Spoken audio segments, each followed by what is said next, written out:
Salut, c'est Daniel Mermès, là-bas si j'y suis, avec Emmanuel Todd et François Ruffin, quand on gobe une noix de coco ou le grand détraquage.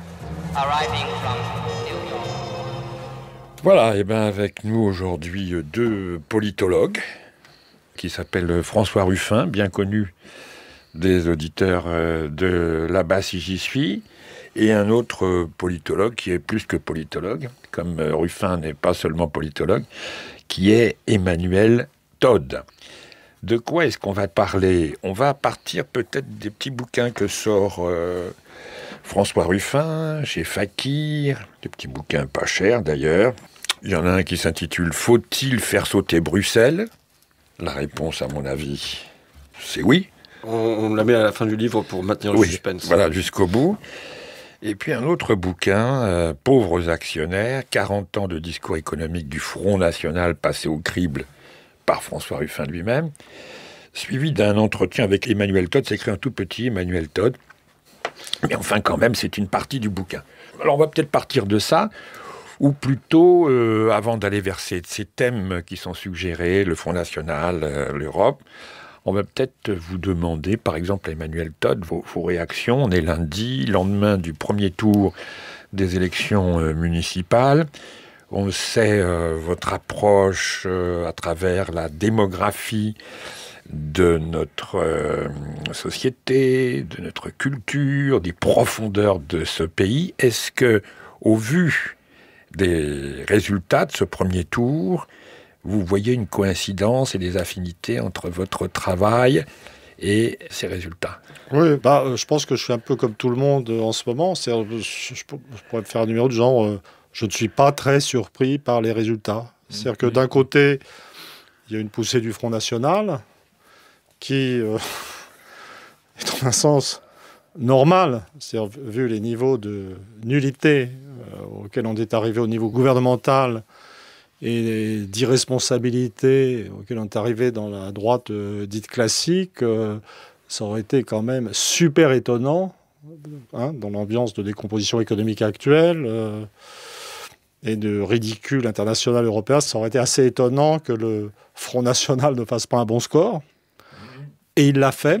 Mais d'un autre côté, je suis aussi frappé par le caractère encadré de la percée du Front National et par en fait une certaine capacité inerte conservatrice de la société française. C'est-à-dire quand on regarde les zones de poussée du Front National et les régions où il est vraiment menaçant, en situation de prendre des mairies, c'est-à-dire le Nord, Hénin, ou la région Béziers, Perpignan et ces coins-là, ce sont des zones sinistrées, en fait. Pas simplement sur le plan économique et moral. C'est-à-dire qu'il y a un phénomène de désintégration des sociétés locales. Et donc, c'est là-bas, c'est dans des endroits assez particuliers, pour moi, que le Front National... Enfin, on verra au deuxième tour, si on n'a pas le deuxième tour. Mais il y a aussi une analyse un peu paradoxale du fait que, au-delà de la décomposition économique, la société française ne va pas aussi mal qu'on le dit. L'État social n'est pas mort, il y a toutes sortes de paramètres démographiques qui vont bien. Donc c'est une société qui est effectivement en train de se déliter sur les bords, par le bas, pour toutes sortes de raisons sur lesquelles on peut revenir.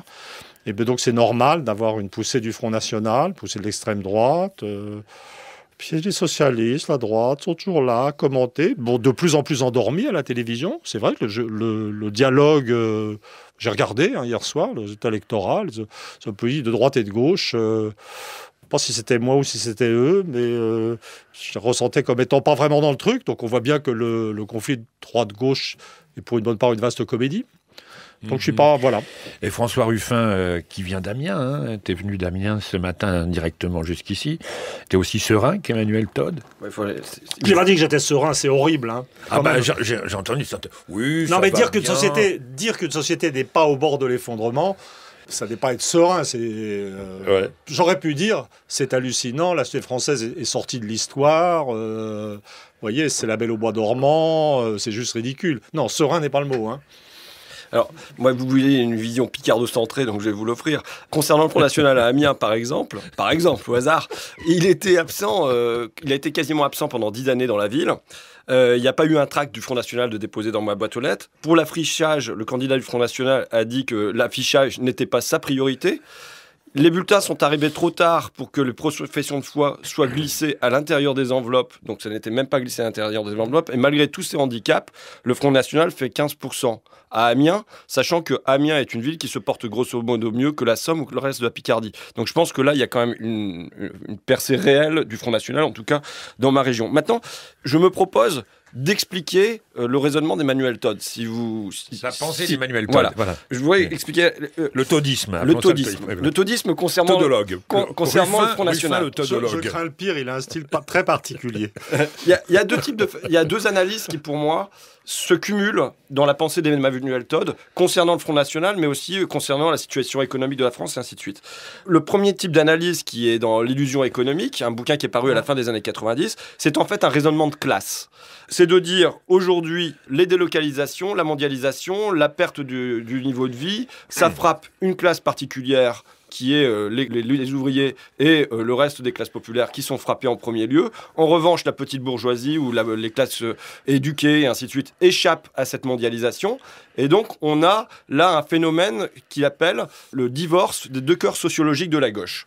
C'est-à-dire que le prolétariat ou les classes populaires n'adhèrent plus à la vision optimiste du progrès et de la mondialisation qui va bien se passer et de construisons l'Europe ensemble et s'en défont, se détachent donc en gros du Parti socialiste.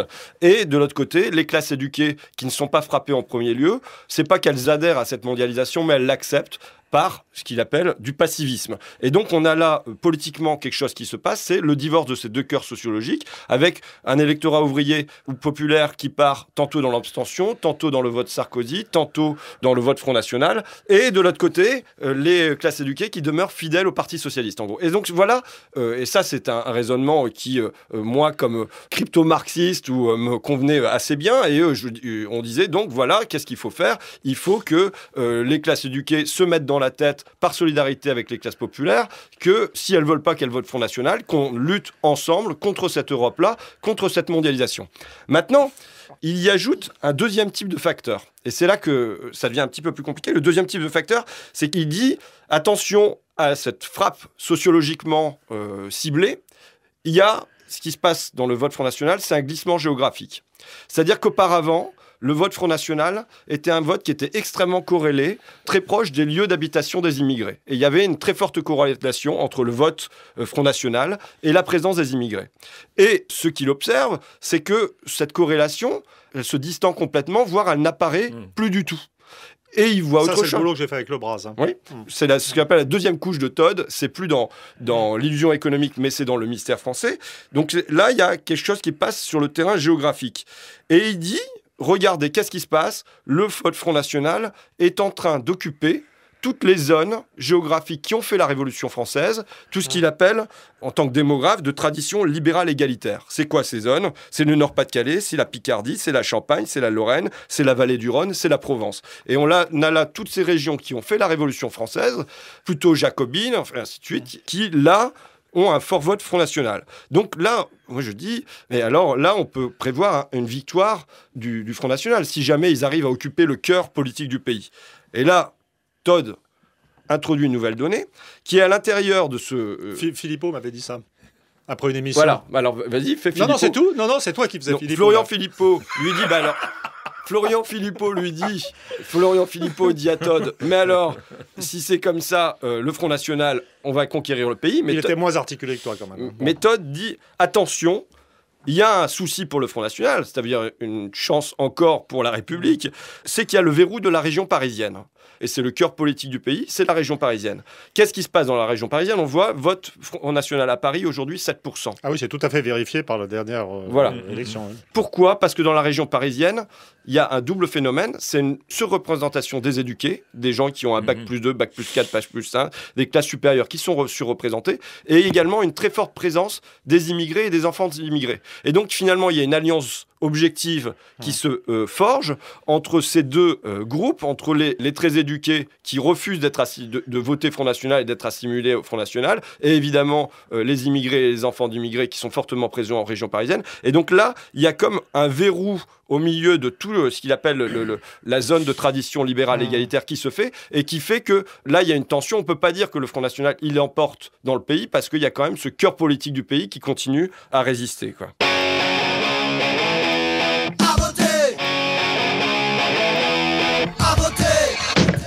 Emmanuel Todt, comment vous expliquez qu'un gars comme François Ruffin se gourre depuis des années? C'est-à-dire que François Ruffin, il nous a dit « je suis crypto-marxiste ». C'est-à-dire qu'il appartient à un courant qui est celui qui, au début des années 90, avec des gens comme celui du monde diplomatique, ont dénoncé l'horreur économique. Il appartient à ce courant qui est passé par Attaque, qui a été cette dénonciation des effets du libre-échange, la critique de la construction européenne, qui en 2005 a été si vaillant pour aboutir au traité constitutionnel européen, etc., qui est passé par le NPA, par Beauvais, par Mélenchon, etc. Non mais voilà, tout ce courant-là est complètement dépouillé, complètement à plat maintenant, et toutes les idées qui ont été montrées, tout ce qui a été mis en lumière, en valeur par tous ces gens-là depuis 25 ans, Marine est arrivée, elle se fait couler un bain et elle pique absolument tout ça tranquillement depuis quelques années. Elle prend toutes ces valeurs, toutes ces idées, les symboles, le langage et elle triomphe. Non, oui. Alors d'abord, je ne présenterai pas. Pour moi, il a plutôt raison sur presque tout. Si on l'avait suivi, ça irait mieux. Mais voilà. Pourquoi on ne l'a pas suivi? Pourquoi est-ce que la France n'a pas suivi François Ruffin? C'est-à-dire que c'est lui-même qui a joué à faire le néo-marxiste, hein, donc on peut y aller. Ah, il l'a dit. Donc il y a chez lui probablement une sorte de surestimation du paramètre économique. C'est-à-dire que c'est l'économie, c'est les classes, techniques, enfin tout ce qu'on veut. C'est aussi, quand on est là-dedans, on comprend pourquoi, quelque part, les percées du Front National sont des illusions. C'est-à-dire que c'est vrai que Marine Le Pen et ses copains se sont emparés de toutes les idées intelligentes qui naissent à la gauche de la gauche. Donc, des gens comme Sapir, enfin, de tous les producteurs d'idées utiles, en fait, et qui peut-être serviront un jour, mais elle ne pourra rien en faire. Parce que c'est des idées qui ne peuvent fonctionner que si, c'est comme un code, il faut ajouter à cette idée un idéal d'égalité et de progrès. Donc, par exemple, le protectionnisme. Donc, le Front National parle de protectionnisme. Mais l'idée protectionniste, c'est une idée économique, mais c'est une idée économique qui ne peut fonctionner que dans un certain contexte culturel et national. Et donc, le protectionnisme, fondamentalement, c'est la solidarité de tous les travailleurs sur un territoire. Donc, bien entendu, pour que ça marche, il faut inclure les immigrés et leurs enfants. Et donc, c'est quelque chose qui ne peut être vraiment mis en pratique qu'avec, en plus, un esprit de reconstruction nationale qui inclut tout le monde. Donc, quand le Front National parle de protectionnisme, il parle d'un machin qui, en fait, en pratique, n'a aucun sens. D'ailleurs, les premiers bénéficiaires de stratégies protectionnistes, ça serait les enfants d'immigrés, en fait, qui sont les plus faibles sur le territoire national. Oui, mais Emmanuel, pourquoi est-ce que Sapir n'y est pas arrivé?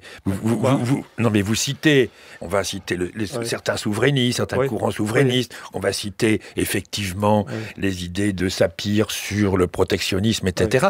Pourquoi est-ce que ce courant, qui date pas d'hier, dont vous êtes un compagnon de route, voilà. Ah non, un peu plus que ça. Hein. Je veux dire, j'étais l'un des premiers à faire une conversion. D'accord. Pourquoi est-ce que ça ne s'est pas imposé non plus?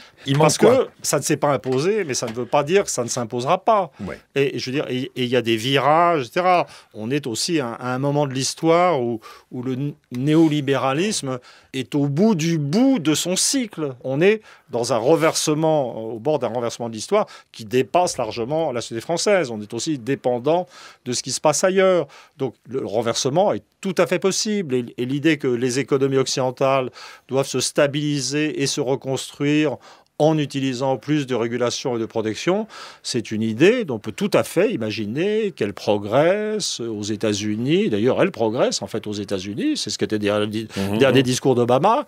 Je veux dire, c'est des vagues planétaires quand ça se passe. Mais c'est simplement que si on passe au niveau de l'analyse sociologique interne, il faut que la conversion à ces idées doit se faire chez les jeunes éduqués supérieurs. C'est-à-dire que l'histoire n'est pas faite par les masses populaires opprimées seules. C'est-à-dire que la magie de l'histoire de France, je veux dire, c'est ces phénomènes de bloc à un moment donné où tout le monde se retrouve d'accord contre 1% de supérieurs, des aristocrates à la lanterne et toutes ces choses-là. Mais il faut bien entendu qu'il y ait participation populaire, mais il faut aussi, dans les classes moyennes, et pas juste les classes moyennes inférieures, dans les classes moyennes supérieures et une partie des élites. Et actuellement, les jeunes éduqués supérieurs qui commencent à peser très lourd, ils sont, pour des raisons culturelles, ils sont dans des tripes hyper individualistes. Et c'est vrai qu'ils prennent tout dans la gueule, donc ça peut changer, parce que c'est eux qui prennent le plus les effets du libre-échange avec le monde ouvrier. Mais actuellement, ils sont plus dans visiter le monde ou foutre le camp et regarder à l'extérieur que dans un trip de reconstruction nationale. François Ruffin. On ne peut pas exclure que ça ne se passe pas. François Ruffin, le peuple lui-même ne peut rien sans des classes éduquées. Ça vous va, ça Ouais, c'est le prochain édito de Fakir. Non, c'est déjà... Le peuple ne peut rien. C'est l'édito de Fakir depuis maintenant un paquet d'années. À savoir que contre le divorce des deux cœurs sociologiques de la gauche et la nécessité d'une réunion des deux cœurs sociologiques, dans l'histoire de France, qu'est-ce que c'est 1789 ? C'est la capacité de jonction de la petite bourgeoisie intellectuelle ou d'une petite bourgeoisie intellectuelle à l'époque, à savoir les avocats, pour beaucoup, qui étaient les représentants du tiers-État de l'Assemblée nationale, de jonction avec les classes populaires des villes pour la Bastille, les classes populaires des campagnes avec la Grande Peur. 1936, le Front populaire, c'est la jonction des ouvriers et des intellectuels hostiles au fascisme. Bon, donc, mai 68, c'est la jonction difficile. Tout ça, c'est la jonction confrontation des étudiants. Une jonction qui n'a pas vraiment eu lieu en 68. Oui, mais bon, il n'y aurait pas eu mai 68 s'il n'y avait pas eu les deux, en tout cas. S'il n'y avait pas eu les étudiants et les ouvriers. Effectivement, aujourd'hui, par exemple, il y avait des unes de Charlie Hebdo sur le peuple moustachu qui était veule, qui allait dans les campings, qui buvait du pastis, qui jouait à la pétanque, et ainsi de suite. C'est-à-dire qu'il y a toute une culture des éduqués qui s'est développée pour dénoncer le peuple comme étant un truc sale, un truc avec qui il fallait pas se mélanger. Ça provient effectivement des classes moyennes, oui, qui ont eu dans les années 70, après avoir divinisé le peuple après la Deuxième Guerre mondiale, je parle de chez nous, qui brusquement, dans les années 70, sont mis à en faire une espèce de beauf, qui d'ailleurs maintenant n'étonne personne quand ils votent pour le Front National. Voilà. Alors, ça veut dire qu'il y a eu deux phénomènes, un phénomène économique qui s'est conjugué à un phénomène culturel, c'est-à-dire qu'en même temps que les classes populaires se prenaient les pains de la mondialisation avec le secteur textile qui se barre, le bois et ainsi de suite dans la tronche, ils étaient discrédités sur le plan symbolique, représentés comme des partisans de la guillotine et du pinard, quoi. Et moi, je crois que si jamais on ne sort pas, mais je vois des signes de sortie de cette haine réciproque, pour ainsi dire, ou de ce divorce de classe, si jamais on ne sort pas de ça, bah oui, la suite est assurée pour... en tout cas, c'est vrai que quand je vois ce type de réflexe sur le peuple qui boit du pastis et tout ça, et que ça vient de mon camp, à savoir de la gauche critique, bah, ce sont des réflexes à combattre sur le champ, quoi.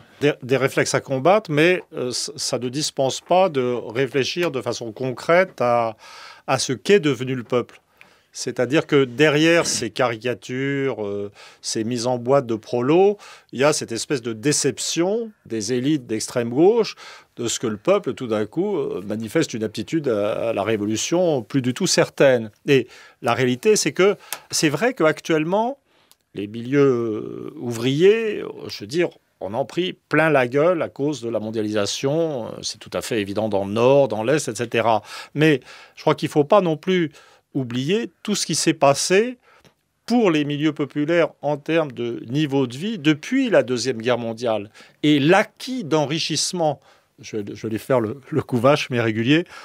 Cher ami, vous êtes trop jeune pour avoir vu comment vivaient les gens au lendemain de la Deuxième Guerre mondiale avant les 30 Glorieuses. C'est-à-dire que c'est vrai que les milieux populaires sont potentiellement en grande souffrance et avec des destructions de mode de vie, mais le niveau de vie atteint par les milieux populaires, quand on a connu l'immédiate après-guerre, est incroyable. C'est-à-dire que... Oui. Non, si. Emmanuel, bien sûr, oui, on parle de niveau de vie. On parle de niveau de vie. Oui, mais les gens... C'est-à-dire, ce qui est très difficile quand on est dans la pensée critique, c'est d'accepter l'idée que dans une bonne partie des milieux populaires, ce qui domine, c'est la peur de perdre l'acquis. Et c'est évidemment encore plus fort pour les gens qui ont connu cette période de l'après-guerre.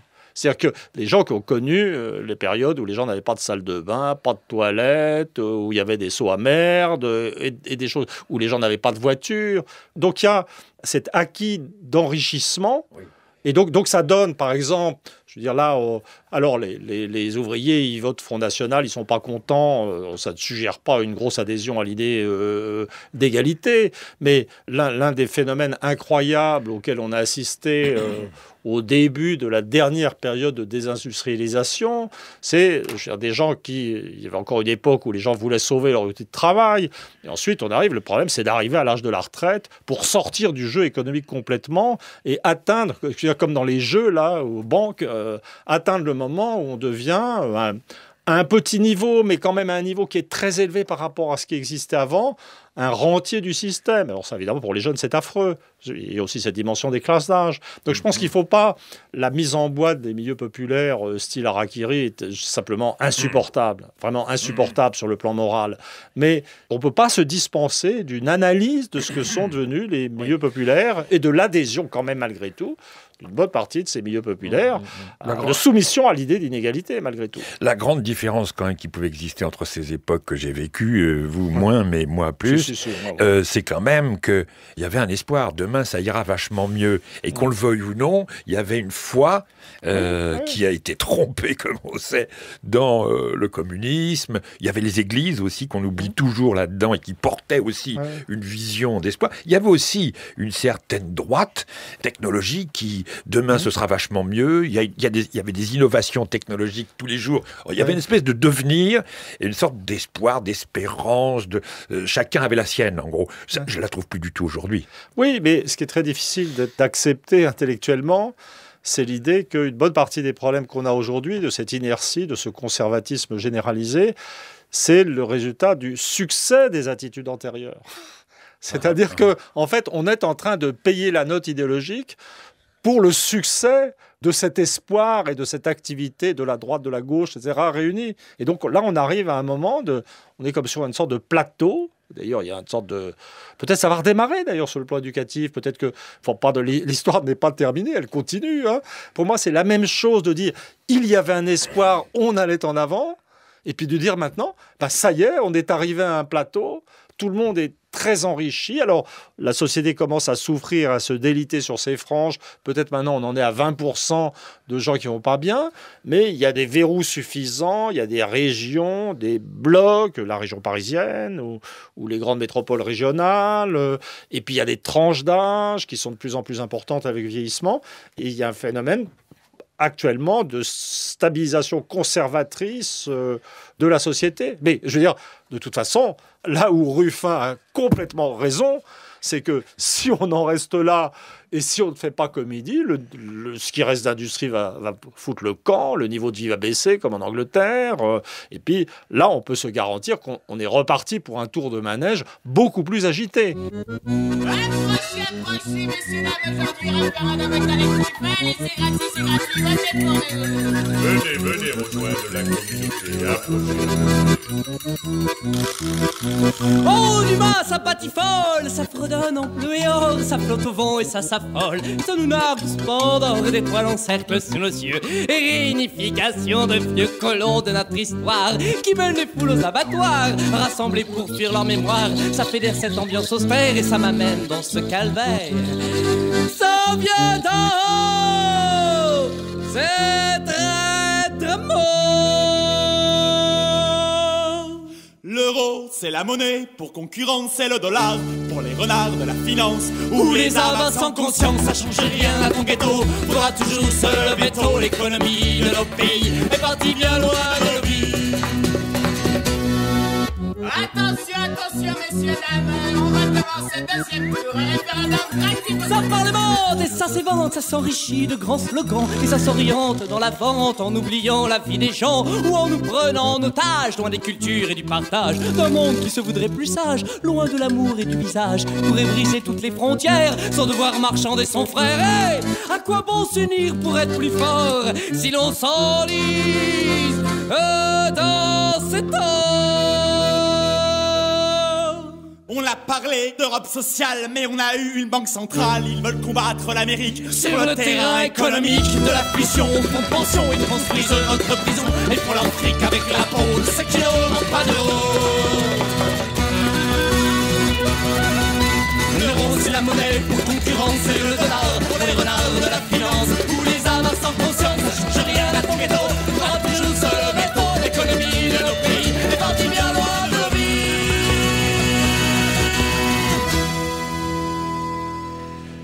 Alors nous voilà, on va commencer l'émission maintenant. On va commencer l'émission, on va parler, là ça nous amène au protectionnisme, ça nous amène à l'Europe et ça nous amène à l'euro et au deuxième bouquin que sort François Ruffin, faut-il faire sauter Bruxelles ? Je vous pose la question, tiens Emmanuel Todd, vous voyez avec Ruffin en train de faire sauter Bruxelles tous les deux. Je ne suis pas un violent, mais le titre me plaît beaucoup. Oui, enfin, Bruxelles a longtemps été le faux nez du gouvernement français voulant réformer au nom de Bruxelles. Maintenant, Bruxelles est ça aussi, et en plus le faux nez de Berlin, puisque beaucoup de décisions sont prises à Berlin. Mais Bruxelles en soi, la région bruxelloise, l'appareil bruxellois, pour moi est juste une vaste zone de corruption, c'est-à-dire d'exécutants surpayés, des diverses oligarchies nationales, une zone de corruption. Je veux dire, c'est sauter Bruxelles, nettoyer. Oui, bien sûr, en un sens administratif, parce que la ville de Bruxelles et les Bruxellois sont géniaux, c'est ça le paradoxe. Tout à fait. Bon, faire sauter Bruxelles, ça veut dire en finir avec l'Europe. Mais c'est toujours des mots, c'est-à-dire les gens qui disent en finir avec l'Europe. Ils parlent comme si l'Europe... Non, mais cette Europe-là, Oui, bien sûr, évidemment. Évidemment, la seule solution, une fois que le niveau de vie aura, je dirais, suffisamment baissé, évidemment, les seules solutions sont dans un retour c'est même pas d'une idée, c'est d'une action de gauche dans un cadre national. C'est-à-dire, mais ça ne peut marcher qu'avec l'idée d'égalité, de solidarité, d'intégration des immigrés. Je veux dire, l'Europe est devenue une machine à ne rien faire, ou une machine à obéir à l'Allemagne maintenant. Donc bien entendu qu'il faut faire sauter Bruxelles et de se débarrasser de ce fatras. L'autre jour, on avait un auditeur, un routier, on a pas mal de routiers qui nous écoutent l'après-midi. Le gars, il disait, il y en a marre de tous ces Polacs qui viennent bouffer il disait pas le pain des Français, mais qui travaillent pour le quart des salaires qu'on a. Il disait, Daniel, il faut remettre des barbelés. Non, mais moi, alors on s'est dégonflé de passer le message et puis... Non, ce que je dis, c'est qu'on ne peut pas agir. Je recommanderais la même chose pour les autres. C'est-à-dire que si les nations européennes existent, je veux dire, c'est des constructions de l'histoire. Les gens ont pu rêver qu'on les fasse disparaître. À la limite, le traité de Maastricht a été voté. Les Français ont voté à un moment donné pour disparaître sur le plan monétaire. Et donc, il n'y a pas de nation, pas d'État sans monnaie. Donc, Mais le problème, c'est que ça va au-delà de la théorie du droit constitutionnel et de la démocratie. Je veux dire, apparemment, ce qu'on constate actuellement, en Europe, c'est que les peuples ne peuvent pas voter leur propre disparition. Ils existent à l'insu de leur plein gré. Mais c'est la même chose pour les Italiens, pour les Espagnols, pour les Polonais. C'est-à-dire que, contrairement à ce qu'on dit, les sociétés d'Europe orientale ne vont pas bien du tout. Et je veux dire, hors de ce cadre national, la démocratie ne peut pas fonctionner, les individus, les citoyens ne peuvent pas être responsables, on ne peut pas prendre de décisions économiques.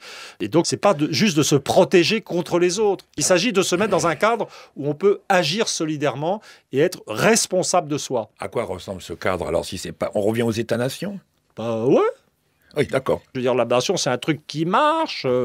L'un des raisons des succès de l'Allemagne, c'est qu'elle est dans un trip national depuis 1990. Je veux dire, les gens ne voient pas que les pays qui réussissent ou qui arrivent à retomber sur leurs pattes sont dans des modes de fonctionnement explicitement ou implicitement nationaux. On va ployer ça commence sous une pluie de bouquins au sujet de la Première Guerre mondiale. Oui. Et je vois déjà les éditos partout qui vont être « Voilà à quoi a conduit le nationalisme et les nations ». Je suis sûr qu'on va avoir des éditos comme ça. On va surtout avoir un chef-d'œuvre de révisionnisme, puisque l'européisme, pour un historien sérieux, est un révisionnisme. La théorie, c'est le thème de la guerre civile européenne. C'était lancé par un Allemand, là, je ne sais plus si c'était Nolte ou un autre, du genre « Oh, c'est affreux, les peuples d'Europe se sont déchirés au XXe siècle, etc. » Et l'Europe, il y a mis... Bon, non. Ça, c'est une histoire complètement bidon. L'histoire du XXe siècle, c'est l'Allemagne est devenue cinglée 2 fois de suite. Et tous les mecs autour en ont pris plein la gueule et il a fallu tenir. Et finalement, c'était tellement violent que ce n'est pas du tout l'Europe qui a résolu le problème. C'est l'armée rouge et l'armée américaine. Mais c'est un révisionnisme. Donc on se met dans ces états d'esprit où les Français doivent se raconter que la Shoah, c'est leur responsabilité.